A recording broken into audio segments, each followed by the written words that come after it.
భరతమాత యొక్క పుత్రులమైన మేము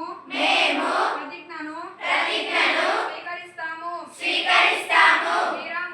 శ్రీరాముని పునరావృతమైన శ్రీకృష్ణునికి దగ్గర ఉండేందుకు పంచపాండవులతో కలిసి ఉండటానికి మనందరి పితామహుడైన భీష్ముడు అనుగ్రహించిన పవిత్ర ఉపదేశం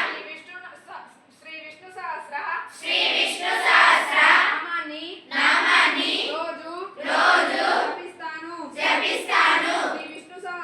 శ్రీ విష్ణు సహస్ర నామంలో కనిపించే మహావిష్ణువు యొక్క 1000 నామాలకు అర్థాన్ని తెలుసుకొని జీవితాంతం ఉంచుతాను.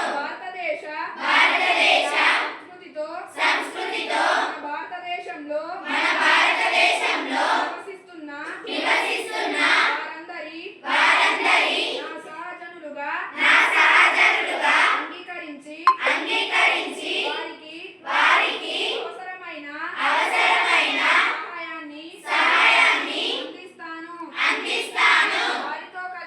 వారితో కలిసి జీవిస్తానని వాగ్దానం చేస్తున్నాను. భారత్ మాతా కీ జై. భారత్ మాతా కీ జై. జై శ్రీరామ్. జై